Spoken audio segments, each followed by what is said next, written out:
Bienvenue à toutes et à tous. Merci d'être aussi nombreux, plus de 800 inscrits sur ce webinaire. Nous sommes ravis de vous accueillir pour ce webinaire d'une heure organisé en partenariat entre Actif Formation et Andim sur une thématique importante pour le secteur médico-social et notamment le secteur de l'enfance, réussir la mise en place d'un dispositif intégré dans le cadre de la transformation de l'offre.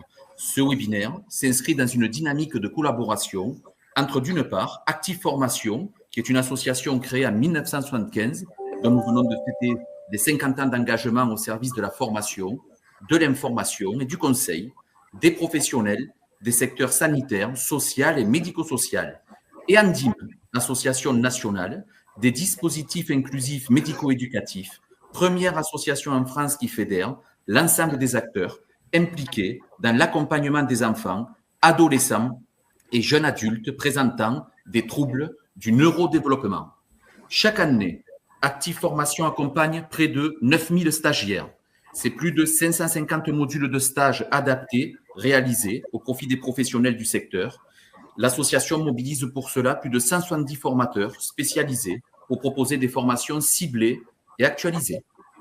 En ce qui me concerne, je m'appelle Gimeno Géral. Je suis consultant formateur depuis plus de 20 ans pour Active Formation. Je coordonne aujourd'hui le pôle transformation de l'offre composé de 12 formateurs. Nous intervenons dans toute la France et les dom-toms sur différents axes, la préparation aux évaluations, la transformation de l'offre, la réécriture des projets, notamment les projets de dispositifs intégrés. Je laisse la parole à Isabelle, qui intervient sur le pôle. Bonjour, donc consultante formatrice intervenante sur le pôle de la transformation de l'offre. J'interviens depuis de nombreuses années dans le secteur social et médico-social, après 17 ans d'encadrement.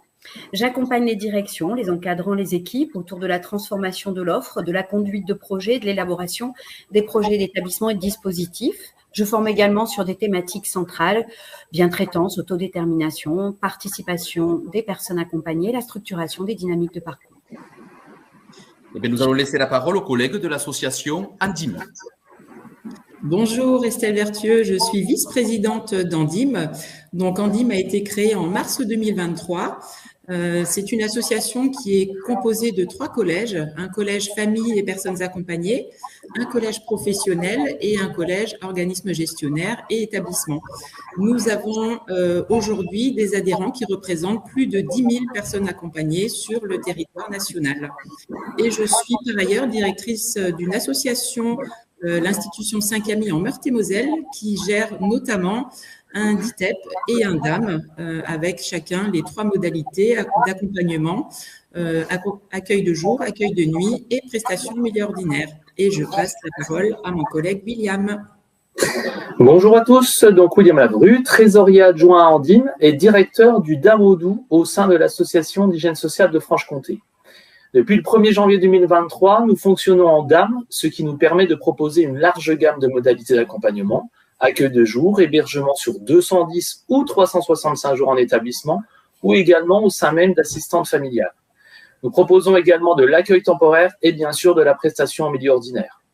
Au sein de notre département du Doubs, nous avons eu l'opportunité de rassembler tous les organismes gestionnaires autour d'un accord pour fonctionner en DAM. Nous avons ainsi pu travailler à cette transformation en étroite collaboration avec l'ARS, l'Éducation nationale et la MDPH. Dans ce cadre, nous avons élaboré ensemble, en 2022, une convention cadre, et ce, avant même le décret de juillet 2024. Je suis donc ravi d'être ici aujourd'hui pour partager nos expériences et échanger sur les enjeux qui nous rassemblent. Je leur redonne la parole à Gérald. Merci beaucoup. N'hésitez pas à participer sur le chat, poser des questions, les remarques dans le chat. N'hésitez pas aussi à répondre au petit sondage qu'on vous a mis. Vous pouvez le voir côté droit. Qui vous est adressé. Les résultats seront publiés à la fin. Nous avons aussi un temps d'échange en fin de présentation pour répondre à vos questions. Le contexte de ce webinaire. Ce webinaire a pour objectif d'apporter les clés de compréhension utiles aux professionnels du secteur social, médico-social, les familles, les partenaires, confrontés à l'évolution vers une organisation en dispositif intégré. Il s'adresse à la fois à ceux qui amorcent cette transition afin de leur permettre d'anticiper et de comprendre les changements à venir et à ceux qui exercent déjà au sein de dispositifs intégrés et souhaitent sécuriser et consolider leurs pratiques. Concernant le sommaire de cette présentation, nous allons débuter par une réflexion sur l'origine, les enjeux et les finalités du fonctionnement en dispositif intégré, en expliquant pourquoi cette évolution est recommandée, tout en s'appuyant sur les références réglementaires, dont le décret du 5 juillet 2024, ainsi que les notions clés à maîtriser. Nous poursuivrons avec un regard croisé, incluant une étude de cas d'accompagnement menée par Actif lors d'un passage vers un dispositif intégré, complété par les retours d'expérience d'acteurs du terrain. Et enfin, une ouverture prospective sera proposée, articulée autour de plusieurs axes complémentaires, vers l'émergence de structures PSH, des éléments clés aussi issus du dernier rapport du CREAI sur le fonctionnement en dispositif intégré d'avril 2025, un focus sur le calcul de l'activité dans le dispositif intégré et des pistes de scénarios pour penser l'avenir. Origine, enjeux et finalité du fonctionnement en dispositif intégré. Le secteur médico-social connaît aujourd'hui une profonde transformation dont l'objectif est de renforcer l'inclusion et d'apporter des réponses toujours plus adaptées aux besoins spécifiques des personnes en situation de handicap. Au cœur de cette évolution se trouve le principe essentiel d'autodétermination. Il s'agit donc de reconnaître et de respecter les choix des personnes, de les accompagner dans la construction de leur projet de vie et d'en faire le fil conducteur de l'action médico-sociale. Cette transformation invite les professionnels à repenser leur organisation vers plus de flexibilité et d'ouverture dans la société. C'est pour privilégier l'accès aux droits communs. L'enjeu, permettre à chacun de vivre dans un environnement habituel au plus près de ses aspirations et de ses besoins. Un constat partagé, malgré les ambitions, la modularité de l'offre aujourd'hui reste encore minoritaire. 25% des ESMS pour jeunes fonctionnent en dispositif réellement modulaire aujourd'hui, contre seulement 3% des ESMS dans le secteur des adultes. Il s'agit donc d'un changement de culture encore en émergence et à soutenir. Alors, nous allons parcourir à présent les 4 principaux freins qui peuvent pousser les organisations à la prudence dans le cadre de l'évolution vers un fonctionnement en dispositif intégré. Et nous allons démarrer par le cadre institutionnel et réglementaire, qui est bien souvent encore cloisonné, notamment par le poids des autorisations historiques qui est encore constitué par modalité, une rigidité administrative qui peut empêcher la fluidité attendue dans le cadre d'un fonctionnement en dispositif, notamment les notifications de la CDAPH, et l'absence d'incitation forte, puisque malgré l'appel de notre ministre à fonctionner en dispositif d'ici 2027, on peut voir quand même que bien souvent, cette volonté repose sur au niveau local. Ensuite, deuxième frein important, les cultures professionnelles qui sont encore aujourd'hui fragmentées, notamment par des inquiétudes aussi managériales, donc des habitudes de travail qui sont cloisonnées par structure ou par modalité, la crainte d'une dilution des missions, notamment par la perte de spécialisation de certains professionnels. On peut penser par exemple aux professionnels qui interviennent en CESAD, la complexité du pilotage du dispositif par la mise en place des parcours à la carte et la charge de travail accrue par l'hybridation des pratiques, évidemment. Et enfin, le manque de formation, notamment sur la coordination de parcours. Ensuite, le troisième frein, évidemment, les enjeux financiers et logistiques. Nous sommes dans un contexte, nous le savons bien, de ressources humaines tendues. Donc, la mise en place d'un dispositif peut être plus compliquée à mettre en place. Des budgets non fléchés avec parfois un manque d'assurance de financement pour de nouvelles missions, notamment sur la coordination ou de nouvelles modalités d'accompagnement. Des ressources financières tendues, puisque, on le sait, quelques établissements sont dans des plans de retour à l'équilibre. et la mobilité et la logistique, puisque le développement d'interventions en milieu ordinaire nécessite des véhicules, une gestion des temps de déplacement et une coordination qui est aussi plus complexe. Et enfin, des réserves qui peuvent être formulées par les familles et les personnes accompagnées. Alors, à travers la perte de repères, une méconnaissance du dispositif, il est très important de communiquer sur le sens du dispositif et un attachement au modèle traditionnel. Tout simplement, les familles sont globalement satisfaites de l'accompagnement en IME et du coup ne voient pas l'intérêt du changement. Alors, quelles sont les 5 raisons clés qui peuvent pousser les organisations à évoluer vers un modèle de fonctionnement en dispositif intégré? La première, répondre aux évolutions législatives et réglementaires qui impactent notre secteur. Nous avons plusieurs lois successives et dernièrement le décret du 5 juillet 2024 qui souligne la nécessité d'une transformation de l'offre médico-sociale. Cette mutation se traduit par un passage d'un modèle centré sur l'établissement vers une logique de service coordonnée et personnalisée.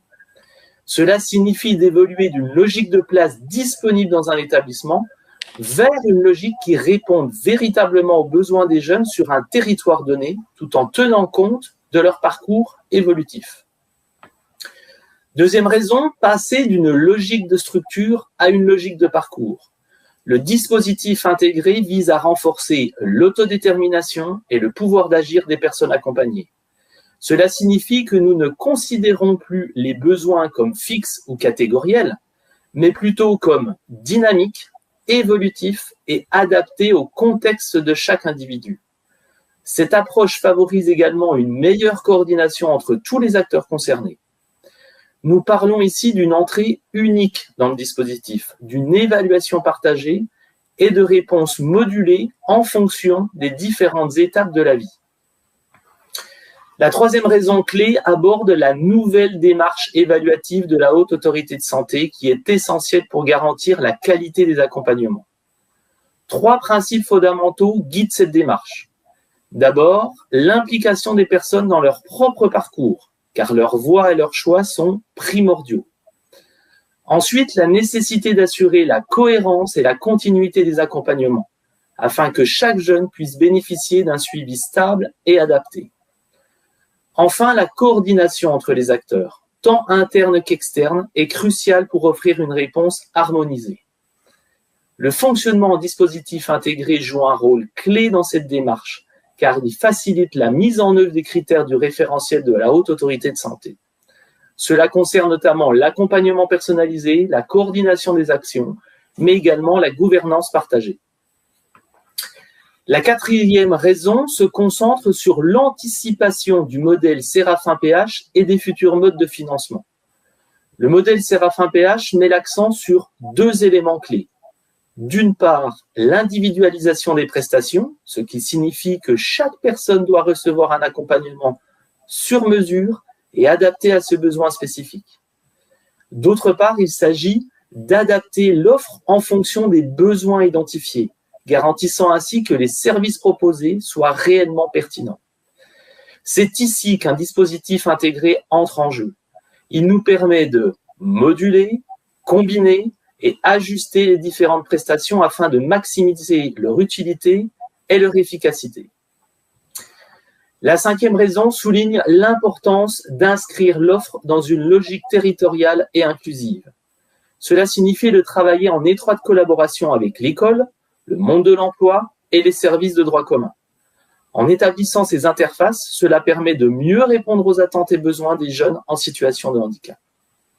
Il est également essentiel d'éviter les ruptures dans l'accompagnement. Cela implique de suivre chaque personne dans ses différents lieux de vie, garantissant ainsi une continuité dans le soutien proposé. Enfin, le dispositif intégré a un rôle crucial à jouer en tant qu'acteur de l'inclusion et de la réduction des inégalités d'accès aux droits et aux services, afin que chacun puisse bénéficier des ressources et des opportunités qui lui sont dues. Je redonne la parole à Gérald qui va revenir sur le décret de juillet 2024. Merci beaucoup, William. Décryptage des éléments clés du décret du 5 juillet 2024. L'objectif général du décret ou les objectifs généraux, éviter bien sûr les ruptures de parcours par la sécurisation des transitions au niveau de la scolarité, des accompagnements médico-sociaux, de la vie sociale. C'est réduire les passages en CDAPH pour chaque évaluation et évolution du parcours. C'est favoriser une réponse individualisée qui soit à la fois modulaire et évolutive aux besoins de l'enfant, du jeune. C'est renforcer l'accès à la scolarisation en milieu ordinaire dans le cadre de l'acte 2 de l'école inclusive, et c'est réaffirmer la responsabilité populationnelle et territoriale des établissements sur leur zone d'intervention. Pour cela, pour expliquer le décret du 5 juillet 2024, pour faciliter le travail de compréhension entre les acteurs, nous avons choisi de présenter ce décret sous forme de tableau. Ce format visuel rend la compréhension plus accessible, favorise les échanges et permet d'identifier les points clés. Nous allons parcourir successivement 3 tableaux. Le premier permettra de poser le cadre général du dispositif. Le second, le fonctionnement en partenariat. Et enfin, le troisième tableau abordera le parcours, les droits et les outils à mobiliser. Quelques éléments clés. Cadre général, le décret du 5 juillet 2024, comme on peut le constater, organise le fonctionnement des établissements et services médico-sociaux accueillant des jeunes en situation de handicap selon un modèle dit intégré qui vise à garantir non seulement la continuité des parcours, la coopération entre les acteurs éducatifs et médico-sociaux. Il concerne à la fois les enfants, les adolescents, les jeunes adultes en situation de handicap, leurs familles, les établissements scolaires, les agences de santé, les collectivités locales. Les principes fondateurs reposent sur l'inclusion en milieu ordinaire, l'adaptabilité des accompagnements, la coopération collective, une logique territoriale partagée. Enfin, ce décret formalise un cadre réglementaire unique. Il crée de nouveaux articles dans le Code de l'action sociale, comme on peut le constater. Le fonctionnement, point 2, fonctionnement et partenariat. On constate tout d'abord dans les domaines clés les prestations attendues. Les ESMS assurent l'accompagnement global des enfants et conseillent les acteurs locaux. Concernant les autorisations et la contractualisation, une autorisation globale unique simplifie l'accueil et renforce la coopération interservices. Concernant les coopérations territoriales, la collaboration avec les acteurs du sanitaire, socio-éducatif se fait par convention. Et enfin, sur la gouvernance partagée, un comité départemental coordonne à la fois les acteurs ARS, Éducation nationale, MDPH et les opérateurs sur le territoire. Sur le point 3 du tableau que nous avons synthétisé, parcours, droits et outils, les processus d'orientation. La décision d'intégration relève d'une commission et requiert l'accord préalable des familles. Sur l'évolution des parcours, les adaptations se décident en concertation entre la famille, bien entendu, les établissements, l'école, sans nouvelle saisine de la commission, sauf des accords. Outils de coordination, la fiche de liaison qui devient obligatoire à chaque étape du parcours. Et enfin, les conséquences globales. On passe d'un fonctionnement cloisonné à un service territorial intégré sur le projet du jeune. Alors, suite au tableau présentant les éléments essentiels du décret du 5 juillet 2024, comme on vient de le voir, avec ces 3 parties, le cadre général, le fonctionnement, les partenariats et le parcours, droits et outils, dès à présent, regardons un petit peu avec un regard croisé l'expérience de terrain qu'a pu mener Isabelle et Philippe, qui est au sein du pôle transformation de l'offre. Isabelle, c'est à toi. Merci Gérald. Je vais donc vous présenter l'exemple du pôle Les Cévennes et de son passage en dispositif intégré. Ce projet illustre comment une transformation peut naître d'une organisation déjà solide, mais qui choisit d'évoluer en construisant ensemble, en équipe, avec l'implication des familles et des jeunes. Il s'agissait de passer d'un fonctionnement en établissement distinct à une logique de parcours coordonné, pensé collectivement. Les questionnements ont émergé assez rapidement, ont soulevé des doutes, des freins, mais aussi de l'intelligence collective. Les équipes ont transformé leurs questionnements en levier de changement pour poser les fondations d'un dispositif vivant et en évolution. Le passage d'un pôle à un dispositif intégré n'est pas qu'une organisation structurelle, c'est un véritable changement de culture. Un tel changement ne peut émerger que si 3 dimensions sont pensées ensemble: la stratégie qui donne le cap, l'éthique qui en garantit le sens et la réalité professionnelle qui en permet la faisabilité. C'est cette articulation qui en fait une démarche systémique. Chaque dimension agit sur les autres et c'est dans une recherche constante d'équilibre que le changement devient à la fois possible, légitime et durable. Pour préciser ce projet, il s'ancre dans le territoire du Puy-en-Velay, à la fois rural et urbain, où les ressources sont dispersées mais soutenues par un fort ancrage associatif. Le pôle handicap enfant de l'ATSEA 43 regroupait déjà un IME, un CESAD et des appartements Espali. Depuis 2017, un décloisonnement était amorcé, mais les pratiques restaient segmentées. Peu d'interactions entre l'IME et le CESAD, une communication prudente et des cultures professionnelles encore cloisonnées. C'est de ce constat qu'est née la réflexion d'un dispositif intégré, créer une organisation plus fluide, lisible et orientée parcours. Alors pourquoi transformer? La juxtaposition des structures limitait la cohérence des accompagnements et la coordination entre les acteurs. Les équipes ont souligné la difficulté à articuler interventions éducatives, pédagogiques, thérapeutiques, mais aussi la complexité du lien avec le droit commun, notamment l'éducation nationale. Ces constats ont ouvert le chantier, penser un dispositif capable d'unifier, d'harmoniser et de rendre visibles les parcours pour permettre aux jeunes de circuler entre les espaces d'accompagnement selon leurs besoins et surtout sans rupture. L'enjeu a été de clarifier ce que doit porter un dispositif intégré. Avec les équipes, nous avons schématisé 5 piliers. D'abord, une offre modulaire qui ajuste l'intensité et les modalités d'accompagnement selon les besoins, accueil de jour, de nuit, des prestations milieu ouvert, l'inclusion scolaire comme objectif, une instance de coordination et de régulation des parcours pour fluidifier les transitions et éviter les ruptures, la création d'une fonction appui qui vient en soutien des acteurs du territoire, enfin, une évaluation continue de l'admission à la sortie, essentielle pour préparer les transitions. Ce schéma, travaillé avec les professionnels, a permis de rendre lisible ce qu'un dispositif intégré doit incarner, c'est-à-dire une organisation au service des parcours et non l'inverse. Les questionnements traduisaient à la fois les inquiétudes des professionnels, mais aussi leurs exigences éthiques. Parmi ces interrogations, eh bien, on a pu penser plus finement la logique modulaire et multimodale. L'agilité ici repose sur 3 leviers, 3 principes clés. La souplesse dans les transitions pour permettre les passages fluides d'un lieu à un autre, la réactivité dans les réponses pour adapter l'intensité de l'accompagnement au bon moment, et la coordination étroite entre les acteurs. C'est cette agilité collective qui a permis de concilier sécurité, réversibilité et autodétermination. Comme dans tout processus de transformation, des tensions se sont exprimées. La crainte d'une dilution des compétences, le risque de perte de sens, ou encore la peur d'un pilotage trop flou qui viendrait imposer une logique unique à des métiers pourtant très différents. Ces inquiétudes étaient légitimes et il était essentiel de les accueillir, les verbaliser. C'était déjà commencé à les dépasser.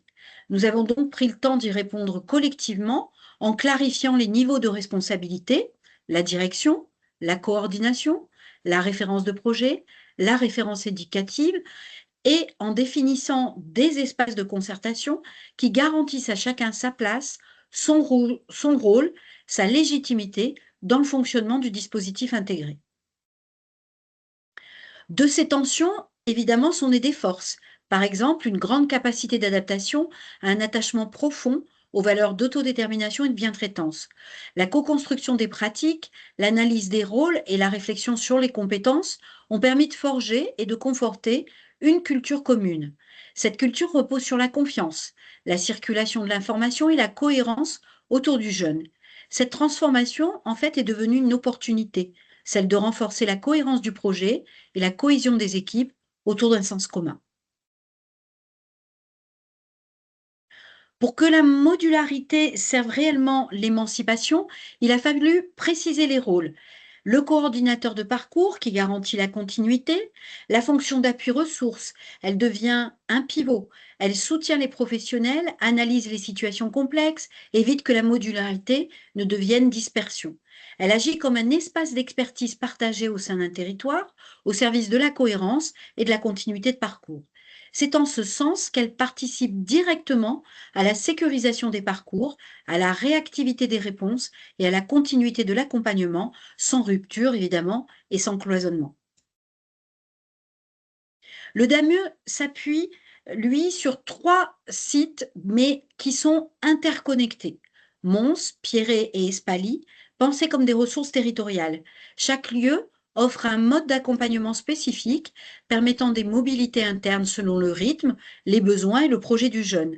Cette interconnexion rend le parcours plus lisible, plus fluide et favorise la réversibilité des accompagnements.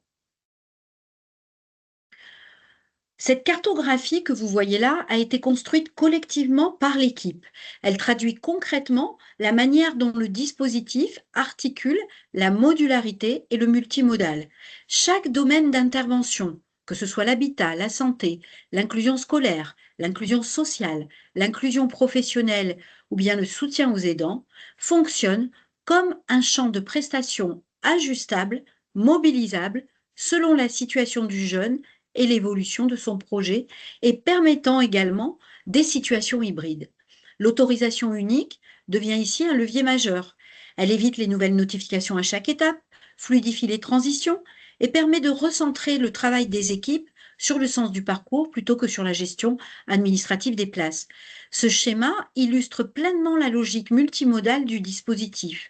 L'accompagnement privilégie le droit commun, s'appuie sur des formes hybrides et active le milieu spécialisé qu'en dernier recours. Par exemple, un jeune peut être accompagné en scolarité ordinaire tout en bénéficiant à certaines périodes d'un appui éducatif renforcé sur le site de Mons ou bien d'un suivi thérapeutique interne. Le parcours reste vivant, ajusté et réversible. Le travail autour de l'hébergement et du logement illustre bien la logique de dispositif intégré également. Ici, l'hébergement n'est plus une simple modalité d'accueil, mais une véritable ressource du parcours, mobilisable à différents moments selon les besoins du jeune. L'enjeu a été de repenser la place de l'habitat dans le processus d'émancipation. Chaque jeune avance à son rythme, accueil collectif, studio ou habitat en milieu ordinaire, avec la possibilité de retour si besoin. Le parcours devient donc circulaire et adaptatif et non plus linéaire. Ce qui compte, ce n'est pas le lieu où l'on est, mais la cohérence du fil conducteur, le développement de l'autonomie, la confiance en soi et la capacité à vivre dans des environnements de plus en plus ouverts. Au cœur de la transformation, la fonction d'appui ressources occupe une place déterminante, à la fois stratégique et opérationnelle. Ce schéma illustre une conception systémique de l'action du DAME, une articulation progressive entre 3 niveaux d'expertise qui relient le jeune, son entourage, les professionnels du dispositif et les acteurs du territoire. Le premier niveau, c'est celui de la proximité. L'enfant, sa famille, les professionnels de référence, c'est à ce niveau que se jouent les accompagnements du quotidien, les ajustements, l'observation et la compréhension des besoins. Le deuxième niveau, celui du DAME, constitue le premier appui ressources. Il vient soutenir les équipes de terrain, analyser collectivement les situations complexes, favoriser la coordination interdisciplinaire. C'est une fonction mobile, décloisonnée, qui se déplace là où vivent les jeunes en appui du droit commun pour consolider les parcours et éviter les ruptures. Enfin, le troisième niveau relie le DAME à l'ensemble du territoire, santé, éducation, emploi, citoyenneté. L'appui ressources devient un médiateur territorial capable de créer des passerelles, d'activer les réseaux et d'installer une logique de co-responsabilité autour du jeune. L'expertise ne se situe pas uniquement dans l'institution, mais circule entre les acteurs, y compris les familles et les personnes accompagnées. Cette transformation a aussi posé de vrais défis de pilotage. Cette modularité complexifie les plannings, les temporalités éducatives et demande une gouvernance agile. Le comité de pilotage a donc joué un rôle clé clés pour réguler, ajuster et protéger les équipes des injonctions contradictoires. Transformer, ce n'est pas faire plus avec moins, c'est faire autrement avec du sens. Et c'est bien ça l'essentiel, faire autrement avec du sens. Sortir de la logique de filière pour construire de vrais parcours, quitter une approche par structure pour aller vers des prestations modulables et coordonnées, refuser l'empilement des réponses pour retrouver de la cohérence autour du jeune. En somme, la transformation de l'offre est une éthique d'action collective au service de l'autodétermination et de la qualité des accompagnements. Merci Isabelle Merci. pour ce travail que tu as pu mettre en avant autour de l'expérimentation au niveau de l'ASEA 43 et de cette structuration autour de l'IME, les CESAD. Nous allons maintenant passer à un premier retour sur la mise en œuvre avec un tableau de croisée comparatif, logique de structure, dispositif intégré qu'on vous a proposé afin de pouvoir travailler avec les équipes sur ce passage entre l'institutionnalisation, la logique d'institutionnalisation et l'aller vers le dispositif intégré. Voyons dès à présent la structuration de ce tableau. Premier retour sur la mise en œuvre, tableau croisé comparatif, logique de structure et dispositif intégré. On me fait signe qu'il y a un souci de micro. Est-ce qu'on peut éteindre éventuellement les micros, voir si ça vient de vos réseaux? Impeccable. Alors, comparatif avant-après, de l'expérience que nous a donnée Isabelle sur le travail qui a eu lieu à l'ASEA 43 et des autres expériences de terrain qu'on a pu mettre en place sur Active Formation, on a réalisé notamment un tableau récapitulatif avec un fonctionnement par structure et par la suite le fonctionnement en dispositif intégré. Pour cela, on a repris les axes clés du décret de 2024 sur les dispositifs intégrés et on a fait un comparatif. On a pu le faire sur le cadre juridique, les modalités d'entrée, de sortie, le mode de pilotage, le rôle des familles, la scolarisation, la culture professionnelle, la coordination inter-établissement, la logique de l'offre, la coopération externe et la fonction ressources, le suivi et le reporting, la logique d'intervention. Ce tableau qu'on a mis en place est fait pour notamment les professionnels des établissements et notamment les cadres pour pouvoir travailler avec les professionnels, les familles, les partenaires à accompagner la démarche d'évolution vers un dispositif intégré ou se stabiliser, se sécuriser dans le dispositif intégré. L'exemple, si je prends l'exemple que j'ai devant moi, les fonctions ressources peut développer, limiter aux usagers internes, notamment dans le fonctionnement par structure, et un appui réel aux acteurs du droit commun à travers l'école, le périscolaire avec le décret. C'est je pense qu'un bon support qui pourra vous accompagner tout au long du changement, parce que c'est bien le mot changement, à développer avec les organisations à venir. C'est pour ça qu'on vous l'a inséré dans le support. Au-delà, je laisse la parole à Estelle. Alors, nous allons voir après 7 éléments clés comment réussir la mise en place d'un dispositif intégré en démarrant avec l'accompagnement d'un véritable changement de culture. Effectivement, faire évoluer les postures en partant d'une logique de place à une logique de parcours et donc de file active. Clarifier le pourquoi de la transformation auprès de tous, c'est mettre du sens sur le fonctionnement en dispositif, sa finalité et le cap partagé ensemble. Il faut veiller également à différencier gouvernance, dirigeance et opérationnalité puisque chaque niveau a sa part de responsabilité dans la mise en place du dispositif. Deuxième point de réussite, écouter, comprendre et légitimer les résistances. Alors, on a recensé les plus fréquentes. Il y a la peur de perte de repères. On ne sait plus trop qui fait quoi. On perd notre identité. Des inquiétudes pour les postes et les rôles. Le changement peut amener un flou sur l'organisation. Des craintes de déprofessionnalisation, notamment pour des personnes qui ont des fonctions plus ciblées comme l'accompagnement des familles. la surcharge ou la complexification qui peut être ressentie, encore une réforme, trop de coordination, pas assez de terrain et par ricochet, le manque de moyens, notamment sur le taux d'encadrement des groupes, de la méfiance vis-à-vis d'une logique budgétaire avec les incertitudes qui planent encore sur notre secteur concernant Séraphin, et puis les CPOM qui ne sont encore pas déployés partout, et le sentiment de perte de sens ou de dénaturation du projet d'établissement. Le projet d'établissement est un excellent levier d'accompagnement du changement. Alors, ce qu'il faut faire, surtout ne pas disqualifier les peurs, mais les écouter, les objectiver, valoriser l'expérience et l'expertise de terrain comme levier de transformation et non comme frein, et rassurer, le dispositif n'efface pas l'existant, il le rend plus souple, plus lisible et plus ajusté. Ça permet aussi aux professionnels de sortir grandis dans ce fonctionnement en dispositif.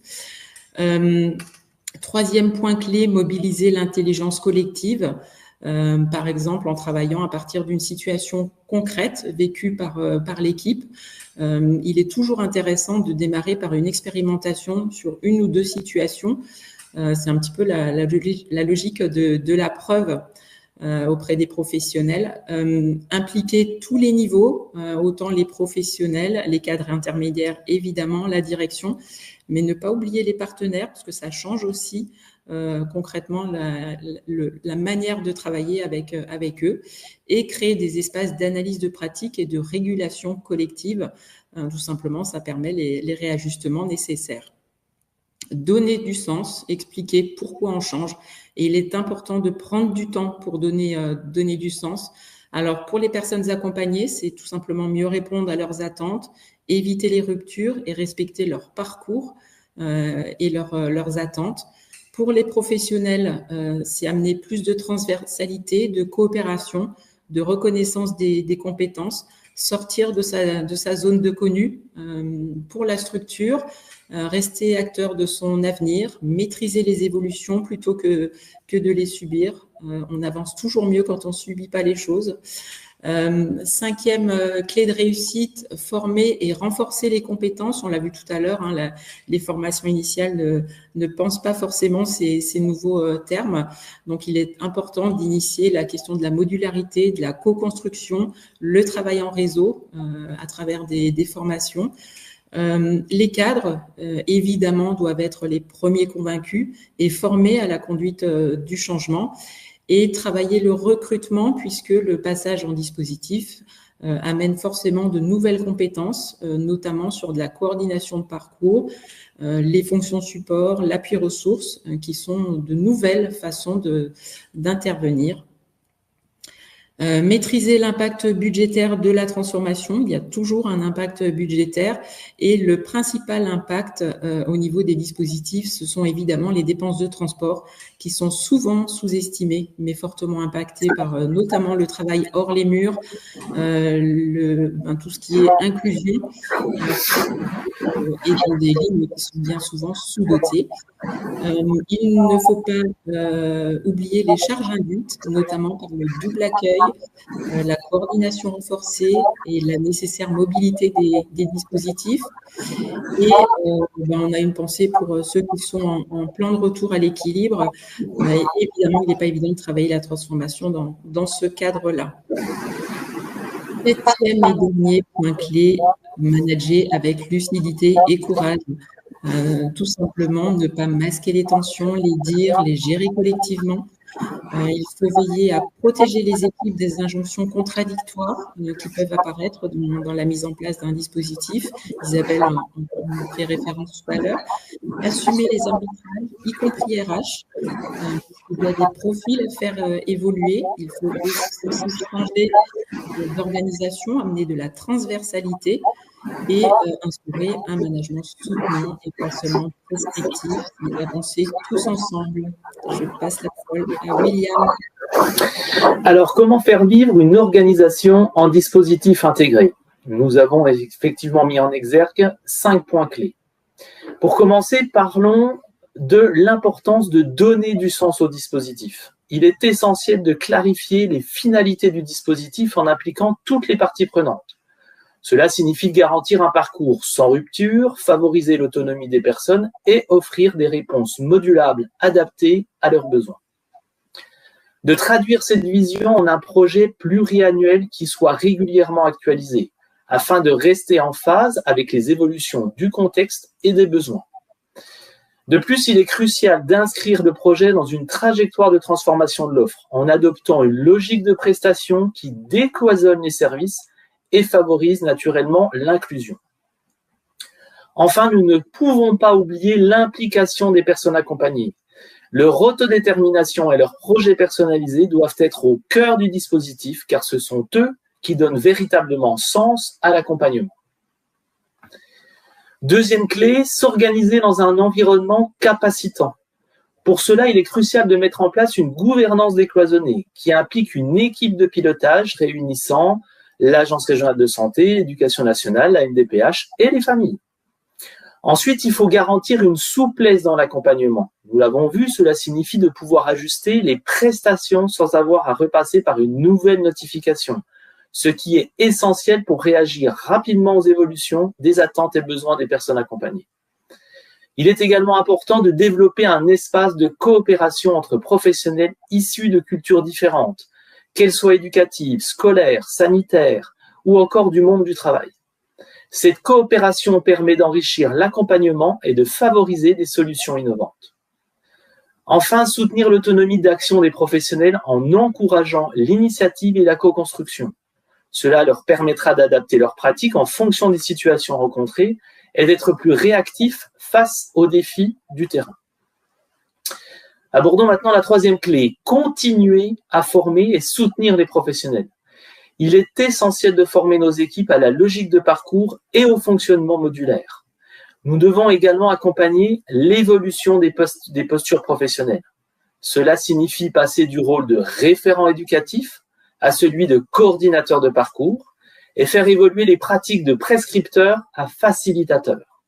Ces changements sont cruciaux pour favoriser une approche plus collaborative et centrée sur les attentes et besoins des personnes accompagnées.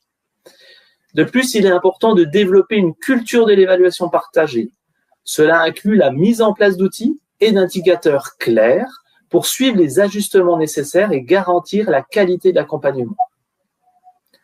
Enfin, valoriser les savoirs expérientiels, la paire et danse, les experts d'usage et les démarches participatives, entre autres, sont des ressources précieuses qui enrichissent les pratiques et renforcent la capacité à répondre aux attentes et besoins des usagers. Quatrième clé, outiller la communication interne et externe. Il est essentiel de créer des supports clairs qui expliquent le dispositif. Ces supports doivent préciser à qui ils s'adressent, comment ils fonctionnent et quels bénéfices ils offrent. Cela permettra aux professionnels et aux usagers de mieux comprendre les ressources à leur disposition. Maintenir une circulation fluide de l'information en interne est également crucial. Une bonne communication interne assure que tout le monde soit sur la même longueur d'onde et renforce la cohésion d'équipe. Enfin, développer une identité de service partagée. Cela implique de valoriser les spécificités de chaque modalité tout en créant une vision commune. Une identité forte contribue à renforcer l'engagement des équipes et à améliorer la reconnaissance du service auprès des personnes accompagnées et des partenaires. Cinquième clé, cultiver une dynamique de coopération.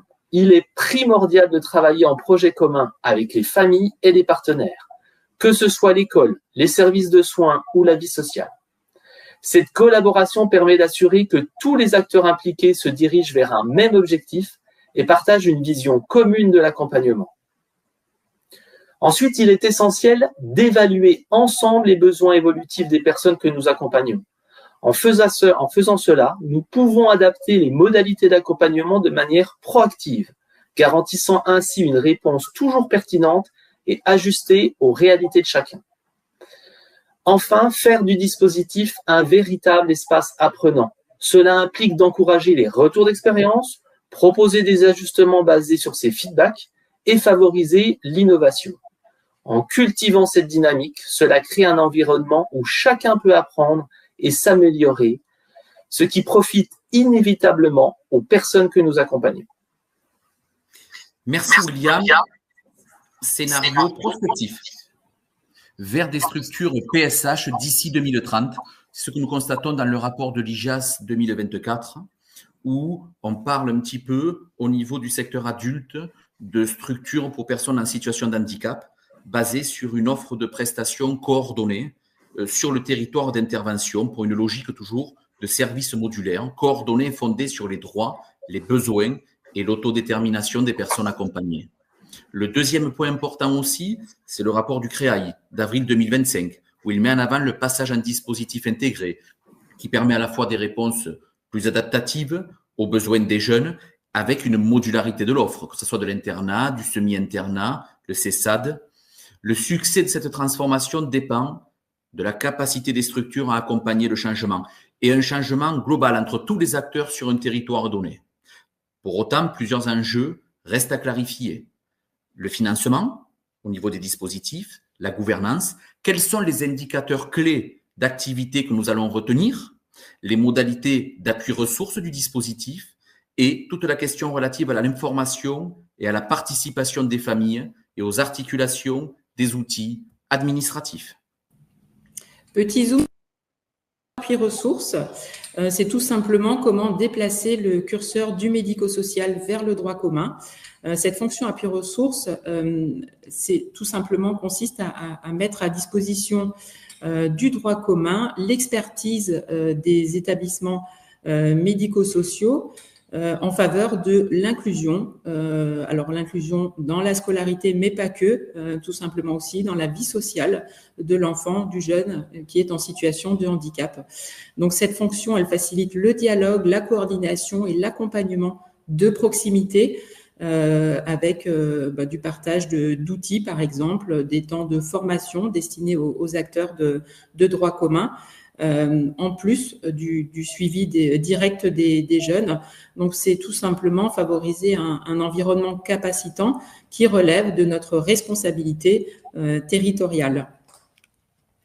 Nous allons également faire un petit zoom sur le calcul de l'activité en dispositif intégré, puisque vous comprenez bien qu'un parcours jalonné de prestations d'hébergement et de prestations milieu ordinaire sont difficilement cumulables en termes de places de journée d'accompagnement et de séances.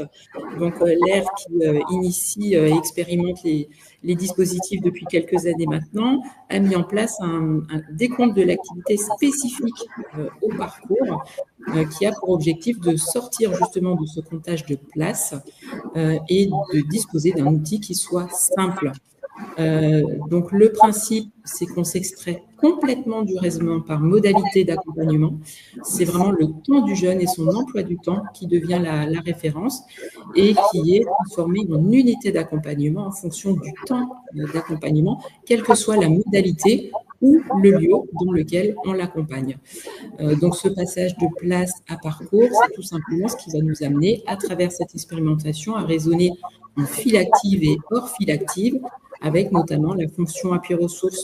Ce mode de calcul permet également la valorisation des situations complexes qu'on ne peut pas faire dans un calcul de l'activité classique et le décompte aussi de cette fonction justement appui ressources qui est extrêmement déployée dans la mise en place des dispositifs. Donc, Andim soutient cette expérimentation, participe au COPIL et invite tous les adhérents à participer à cette expérimentation. Petit zoom également sur ce que tout cela implique pour les établissements et services sociaux et médico-sociaux. Tout d'abord, il est important d'adopter de nouvelles logiques d'organisation, telles que la mutualisation des ressources et le coportage des projets. Cela permet de travailler de manière plus efficace et collaborative. Ensuite, il est essentiel de structurer la gouvernance locale en partenariat avec des acteurs clés comme l'ARS, le conseil départemental, l'AMDPH et l'éducation nationale. Une gouvernance solide est fondamentale pour assurer une coordination optimale. Renforcer le suivi des parcours par des outils comme le dossier usager informatisé ou également via trajectoire. Enfin, l'application des professionnels, des personnes accompagnées et de leurs familles est primordiale. Leur engagement et leur voix doivent être au cœur des démarches pour assurer un accompagnement réellement adapté et efficace. C'est créer aussi un langage commun entre acteurs du soin, du médico-social, de l'éducation. C'est outiller les structures avec le langage commun à travers Séraphin PH et sa nomenclature. C'est valoriser les pratiques innovantes, les retours d'expérience.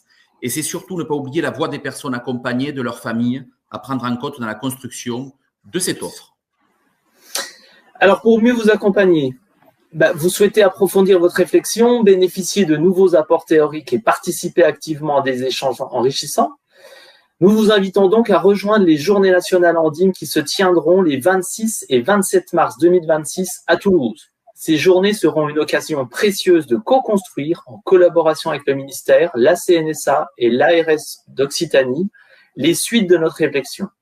Vous pourrez participer à différents groupes de travail en lien direct avec les thèmes que nous venons d'aborder. Nous avons hâte de vous y retrouver pour échanger et construire ensemble l'avenir de l'accompagnement des jeunes en situation de handicap. Il y a seulement 350 places, donc ne tardez pas. Le programme ne devrait pas tarder à sortir très prochainement. Petite question quand même, pourquoi adhérer à Andim ? Tout simplement parce que chaque voix compte. Rejoindre Andim, c'est s'engager activement dans la transformation de l'offre et l'évolution de l'accompagnement des jeunes en situation de handicap. Andim n'est pas qu'une simple association, c'est un collectif passionné de professionnels, de familles et d'experts déterminés à faire entendre leurs idées et à partager leurs bonnes pratiques.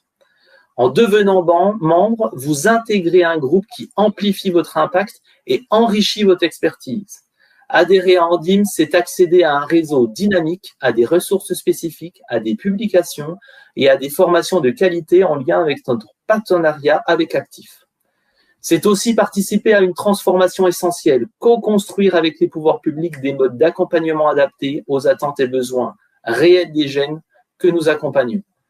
Ensemble, nous avons déjà rassemblé plus d'une centaine d'organismes gestionnaires et des familles prêtes à faire bouger les lignes. Chaque adhérent, qu'il soit ESMS, professionnel, famille ou personne accompagnée, apporte sa pierre à l'édifice. Grâce à cette synergie collective, nous pouvons tous être acteurs de cette transformation de l'offre. Alors, n'hésitez pas à nous rejoindre dans cette belle aventure. Merci beaucoup, William. Et pour compléter, Active Formation propose des formations sur le fonctionnement des ESMS en dispositif intégré. Un contact, le Véronique Ben-Simon, @active-online.com si cela vous intéresse, bien entendu. Nous proposons 3 types de formations. Comment préparer le passage de tous les acteurs au dispositif intégré. Comment optimiser et sécuriser votre fonctionnement en dispositif intégré une fois qu'on évolue en dispositif. Et pour tout besoin sur l'écriture des projets de dispositifs, nous avons aussi un module pour vous accompagner sur l'écriture des projets de dispositifs. Désormais, passons aux questions. On nous laisse un peu plus de temps pour pouvoir répondre aux questions parce que le sujet était important. Il était dense. Tant d'échanges avec les participants. Et vous, qu'est-ce qui, dans vos pratiques, permet aujourd'hui une logique de fonctionnement en dispositif? Quels obstacles rencontrez-vous? Quelles alliances et leviers pour la transformation qu'aimeriez-vous voir émerger en appui de vos démarches? Pour cela, je vais m'intéresser au chat participant avec les questions qui nous ont été référencées et nous allons prendre une série de questions et ensemble pouvoir y répondre. Première question, par exemple, le fonctionnement en dispositif entraîne parfois du saupoudrage de moyens et des temps de scolarité très partiels. Est-ce que c'est le cas partout? William, peut-être? Isabelle? Alors, par rapport à cette question, très honnêtement, l'objectif, c'est justement de pouvoir moduler l'accompagnement en fonction des attentes et besoins. On l'a vu tout à l'heure. Donc, en fait, ça ne doit pas saupoudrer. Le dispositif est là pour répondre réellement aux attentes et besoins. Si le jeune peut et doit bénéficier de temps de scolarité sur l'extérieur, il est vrai que c'est au dispositif de le mettre en place. Donc voilà, c'est encore une fois, ça a tout l'inverse. Ça permet vraiment de ne pas saupoudrer, mais plutôt de répondre au mieux aux attentes et aux besoins. Je ne sais pas si j'ai vraiment répondu à la question. En tout cas, c'est comme ça, nous, qu'on le vit sur le terrain. La fiche de liaison n'est pas forcément reconnue par Via Trajectoire. Comment faites-vous pour que la MDPH puisse suivre les parcours?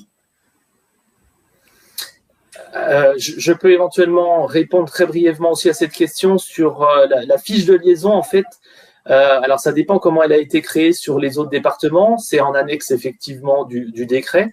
Mais nous, on l'a co-construit ensemble, c'est-à-dire avec la MDPH, l'ARS, et elle a été présentée à la CDAPH. Donc, à chaque fois, c'est un vrai outil qui est utilisé, qui est envoyé directement donc du DAM à la MDPH. Et à ce jour, il n'y a pas forcément de dysfonctionnement par rapport à cette utilisation-là. Mais peut-être qu'Estelle a des points à rajouter. Oui, non, pas forcément sur la question des fiches de liaison. On a des liens avec des personnes spécifiques à la MDPH, ce qui simplifie les choses. Pas forcément le biais de via trajectoire. On sait que la trajectoire n'est pas optimale. De quel professionnel est composée l'équipe évaluation que vous pouvez avoir sur les dispositifs intégrés? Oui, alors, ça dépend ce qu'on entend par équipe d'évaluation, c'est-à-dire que à chaque fois, en fait, dès l'instant qu'un jeune est orienté avec une notification DAM, c'est aux DAM de réfléchir. Donc souvent, il est vrai que c'est plutôt les cadres avec aussi médecins, psychologues, pour après pouvoir ajuster au mieux l'accompagnement, c'est-à-dire quelle modalité d'accompagnement pourrait être le plus propice pour permettre que l'accompagnement réponde au mieux aux attentes et besoins. Donc en fait, après, encore une fois, cette équipe-là peut être enrichie de n'importe quel professionnel de terrain. Ça va être en fonction de la situation. Tout tourne autour de la situation, tout simplement. Existe-t-il un modèle type de déploiement de dispositifs? Estelle, peut-être, Isabelle? Il n'y a pas de modèle type. On ne peut pas mettre en place un modèle type. En fait, il y a des caractéristiques communes qui nous sont imposées par le décret, les 3 modalités à minima, sachant que ces 3 modalités peuvent être déclinées de manière très différente. Si je prends par exemple la partie hébergement, pour ceux pour qui il manquerait une modalité hébergement, il n'y a pas forcément lieu de penser la construction d'un internat, par exemple. On peut penser de l'accueil familial, thérapeutique, par exemple, ou alors la convention avec une autre association gestionnaire qui disposerait de places d'hébergement. Mais il n'y a évidemment pas de modèle type de dispositif, puisque chaque dispositif est différent. Puisque on va à travers ce dispositif questionner la culture, questionner l'implantation géographique, le lien avec les partenaires, les caractéristiques du territoire. Donc à chaque fois, le dispositif est pensé de manière différente. Mais après, vous pouvez vous appuyer sur ce qu'on vous a dit jusque-là, c'est-à-dire les leviers vraiment de transformation. Mais il n'y a pas de kit, en tout cas de démarrage ou de modèle type de dispositif. Et c'est plutôt bien parce que du coup, on peut chacun, dans nos associations, créer notre propre dispositif. Aurez-vous, je suis intéressé pour mon établissement à l'expérimentation du décompte à l'activité, sachant que cette question est une question centrale, la question budgétaire. Quels éléments pouvez-vous apporter sur ce point-là? Il y a plusieurs questions sur cette question budgétaire. Donc, voilà, j'ai essayé de résumer. Est-ce qu'on a quelques éléments clés aujourd'hui à fournir? Alors, je peux répondre sur la partie notamment des comptes de l'activité. En tout cas, les établissements qui seraient intéressés pour participer à l'expérimentation, je les invite à joindre leur correspondant à la délégation départementale de la MDPH ou du CREAI, puisque ce sont les CREAI qui sont chargés de la mise en œuvre de ce pilotage, sachant que les choses sont tout à fait ouvertes au niveau de la participation. Plus on sera nombreux à participer à cette expérimentation et plus on aura un outil consolidé qui s'appuie vraiment sur des données tout à fait factuelles de nos dispositifs. Et Gérald, la deuxième partie de la question, c'était ? C'était la question vers quel type de modalité d'activité on tend entre, je pense, l'air avec le mode de calcul de l'activité et Séraphin PH. Alors, ce sont deux choses différentes. On est souvent questionné sur Séraphin PH et la mesure de l'activité. Ce sont deux choses différentes et nous avons bien eu confirmation de la CNSA que la mise en place de Séraphin ne changera rien sur l'expérimentation du décompte de l'activité, puisque Séraphin va surtout avoir pour objet de nous fixer des budgets, très concrètement, qui soient correspondants les uns des autres, sans disparité territoriale. Et le décompte de l'activité, c'est complètement différent, puisque là, on est sur le calcul et le rendu compte de l'activité. Très bien. Quelles articulations peut-on faire entre les dispositifs intégrés, les PAS, les PCPE, les EMAS, etc. Isabelle ? Là, il s'agit en fait d'organiser des coopérations territoriales, c'est-à-dire que chaque dispositif, dans sa particularité, son expertise, va devoir effectivement autour d'un objectif commun et je dirais au-delà d'une culture partagée, c'est vraiment des objectifs communs de coopération, pouvoir travailler en articulation autour de la scolarisation du jeune. Et ça, c'est fondamental pour pouvoir travailler effectivement avec ces différentes instances existantes autour de l'école.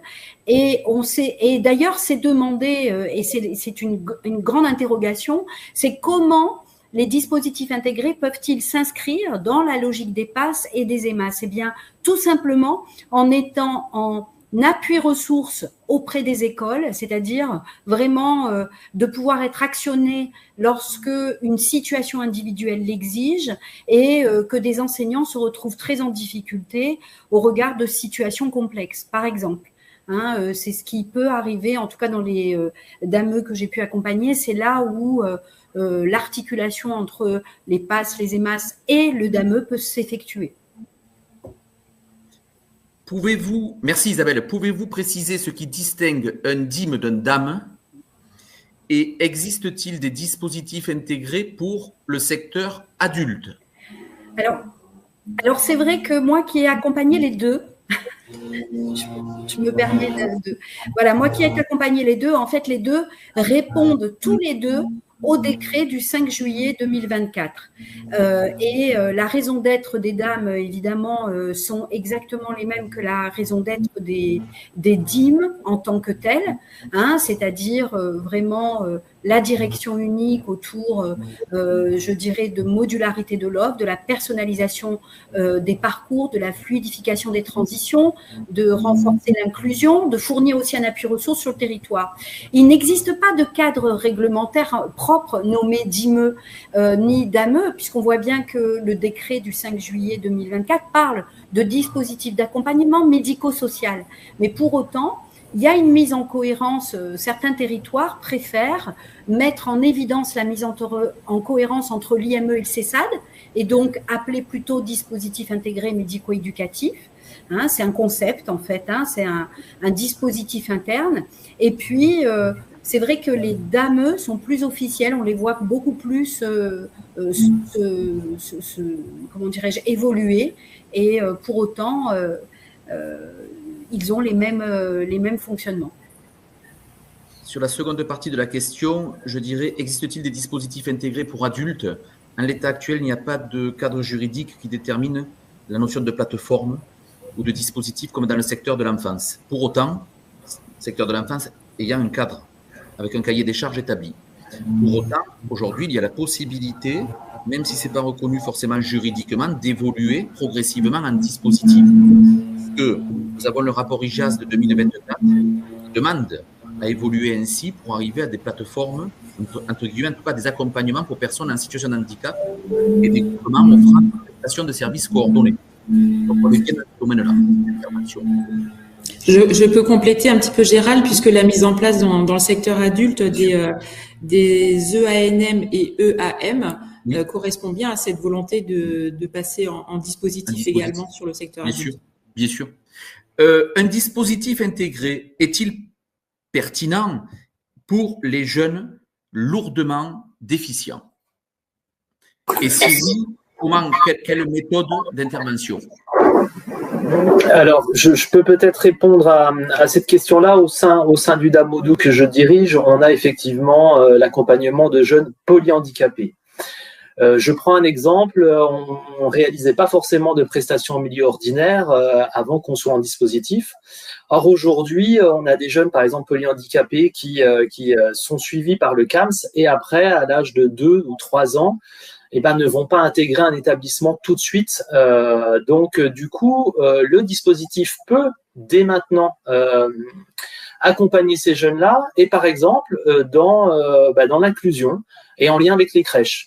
Et le dispositif vient en appui ressources aussi aux crèches où on a pu former des professionnels de la crèche autour de l'accompagnement de jeunes polyhandicapés. Voilà, c'est un exemple parmi tant d'autres. Hein. Mais c'est pas rédhibitoire. C'est pas parce qu'on a un public lourdement handicapé qu'il n'y a pas de sens à être organisé en dispositif. Bien au contraire. Quand est-ce que les MDPH passeront à la notification unique en dispositif sur tout le territoire et de manière uniformisée? Alors sur ce point-là, c'est vrai que ça demande une vraie coordination. C'est ce que j'ai dit moi en préambule de ce webinaire. On a eu la chance au sein du département du Doubs de pouvoir co-construire ça tous ensemble, les organismes gestionnaires, l'ARS et la MDPH. Et ça a vraiment facilité l'organisation. Et aujourd'hui, toutes les notifications sont des notifications d'âme au sein du département du Doubs. Et l'objectif, c'est que ça soit de même dans les autres départements. Mais je pense qu'avec le temps, et plus les établissements et services vont s'organiser en dispositif, plus la CDAPH va forcément après notifier en DAM. En DAM ou en DIM? Ou en DIM, tout à fait. Vas-y, Estelle, tu voulais rajouter? Oui, je voulais juste compléter parce que je pense que peut-être certains participent à cette difficulté. Il peut arriver sur des départements que la MDPH ne mettent pas en place les notifications dispositifs avant que les conventions cadres ne soient signées. Donc là, c'est l'ARS qui, pour le coup, va déclencher la mise en place des notifications dispositifs. Le fait de passer et d'évoluer en DAM ou en DIM, est-ce que cela vous a fait repenser l'organigramme en redéfinissant les missions de chaque acteur, cadre et non cadre, notamment les directeurs, chefs de service, et repenser aussi les modes de management? Estelle? En fait, c'est quand on a des chefs de service par modalité, par exemple, très rapidement, on se rend compte que dans la mise en place d'un dispositif, c'est compliqué. Parce que soit c'est chronophage en communication, parce que un jeune qui passe d'une modalité à une autre dans une même semaine va dépendre de 2 chefs de service. Donc forcément, cette souplesse qui est faite vraiment au niveau des parcours des enfants ou des jeunes, forcément, ça amène de la nécessaire souplesse au niveau des fonctions intermédiaires aussi et hiérarchiques. Donc, nous sommes nombreux à avoir modifié par exemple, les périmètres de responsabilité des chefs de service. La mise en place des coordinateurs de parcours, aussi forcément les missions, avec des coordonnateurs de parcours qui ne sont plus, par exemple, par tranche d'âge. Forcément, il faut qu'ils suivent tout le long de l'accompagnement le jeune. Donc, forcément, ils vont, par exemple, les établissements qui ont 2 sections, une section jeune, une section professionnelle, forcément, le coordonnateur de parcours va être transversal sur ces 2 sections. Il va être transversal aussi sur les modalités. Donc, oui, ça amène des changements très, très opérants. Et aussi au niveau des responsabilités et des missions, le coordonnateur de parcours, c'est celui qui va avoir la vision globale de la situation du jeune. C'est lui qui va être l'interlocuteur privilégié de la famille, des partenaires. Donc ça vient modifier un petit peu l'organisation. Il faut créer des instances aussi spécifiques à la coordination de ces parcours. Très bien. Est-ce que pour vous, en tant que structure déjà ayant évolué en dispositif intégré, avez-vous pu faire des enquêtes et recueillir la satisfaction à la fois des familles, des jeunes et des professionnels sur le tableau qu'on a présenté avant-après? Autrement dit, quelle est la satisfaction aujourd'hui que vous avez sur les retours professionnels, retours famille, retours éventuellement partenaires, qui me semble très intéressant, pour avoir une vision globale sur le dispositif intégré, sur le fonctionnement du dispositif intégré.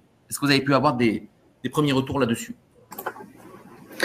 Alors aujourd'hui, comme on fonctionne depuis janvier 23, on a effectivement mis en place une enquête de satisfaction plutôt aux familles et jeunes.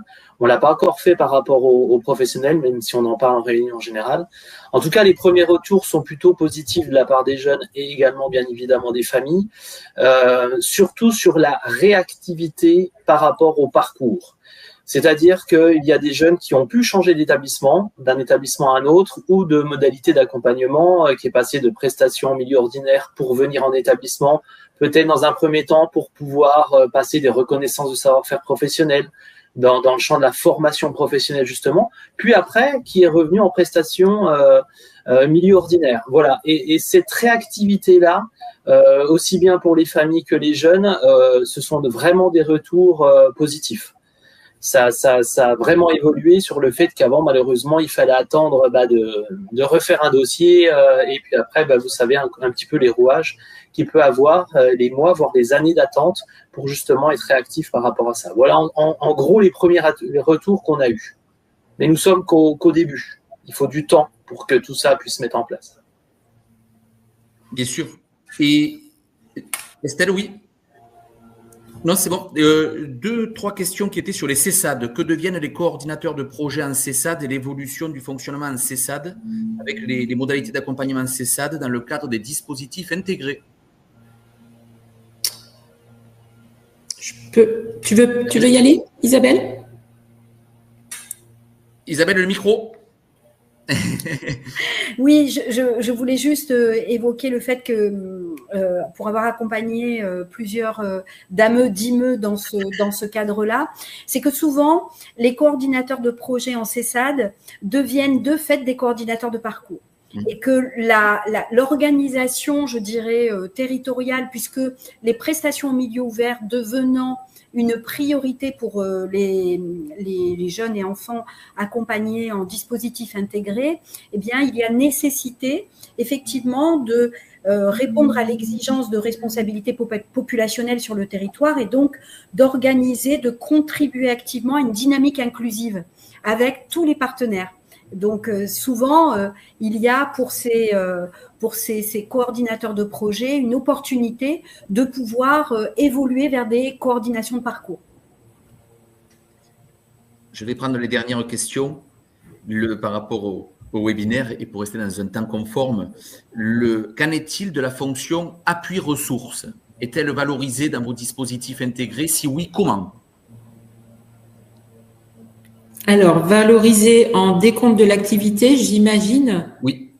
En tout cas, sur le décompte de l'activité, il est calculé, les unités d'accompagnement sont calculées à la semaine. C'est-à-dire que chaque jeune a un volume, chaque semaine, de durée d'accompagnement. À titre d'exemple, lorsque un jeune est accompagné plus de 8 heures chaque jour, ce qui correspond à peu près à notre accompagnement classique de semi-internat, on compte 2 unités d'accompagnement pour la semaine. Des actions qui sont réalisées dans le cadre de l'appui ressources, si elles sont inférieures à 8 heures, donc sur une semaine, hors file active, on compte 1 unité d'accompagnement si l'appui ressources est mobilisé moins de 8 heures. S'il est mobilisé plus de 8 heures, on compte 2 unités d'accompagnement. Ça vous donne un peu l'échelle des comptes. Les situations complexes sont comptées 4 unités d'accompagnement. Alors, pour déterminer si une situation est complexe, on a identifié, enfin l'AIR a identifié des critères. Il faut répondre à au moins 3 critères sur une série pour être considéré comme une situation complexe, ce qui permet d'avoir des repères communs. Et lorsqu'il y a de l'accompagnement plus 8 heures et au moins une nuit, on rajoute une unité d'accompagnement, ce qui nous donne 3 unités d'accompagnement. Ça donne une échelle un petit peu de concordance de l'appui ressources. Je pense qu'on terminera avec cette question. La dimension sanitaire n'est pas intégrée forcément dans la convention cadre, une dimension pourtant essentielle dans les logiques de parcours. Comment on peut valoriser ce champ-là? Et si vous le valorisez, si oui, comment? Quel biais ou démarche innovante avez-vous entrepris?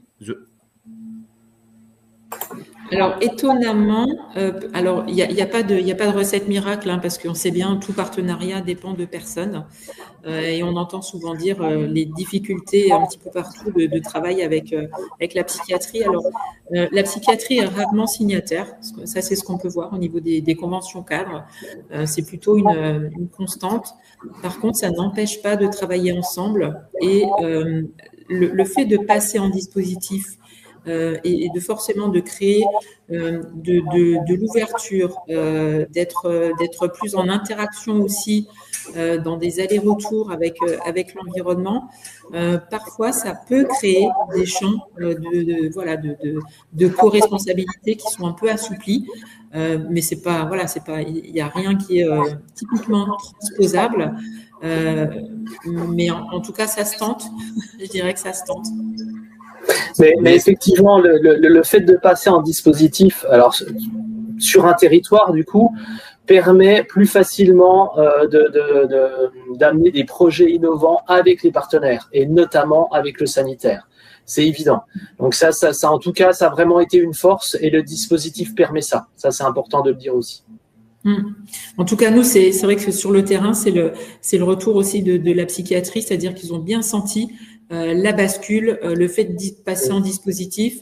C'est un peu comme si on était un peu plus accessible, en fait. Mais c'est pas une vérité absolue. Ben écoutez, merci beaucoup. Je tiens à remercier déjà l'ensemble des personnes qui ont pu nous suivre dans le cadre du webinaire, avec des moments assez difficiles sur les échos. Mais voilà, vous êtes restés, c'est très bien. On a pu questionner, j'espère, on a balayé la plupart des questions que vous aviez dans le favori. Estelle, Isabelle, William, merci aussi de votre participation à ce webinaire. Je rappelle les 26 et 27 mars, date très importante, et on pourra continuer à répondre à toutes ces questions et bien d'autres aux Journées nationales Andim, en collaboration avec Actif à Toulouse au niveau du centre des congrès, Pierre Baudis. Merci à tout le monde, merci de nous avoir suivis. Écoutez, il y aura un replay et la possibilité de télécharger bien sûr le support. Et à bientôt pour de prochains webinaires sur ces thématiques. Et il n'en manque pas actuellement sur le secteur social et médico-social. Merci beaucoup. Au revoir. Merci à tout le monde. Merci à tous. Au revoir. Au revoir. Merci à tous. Au revoir.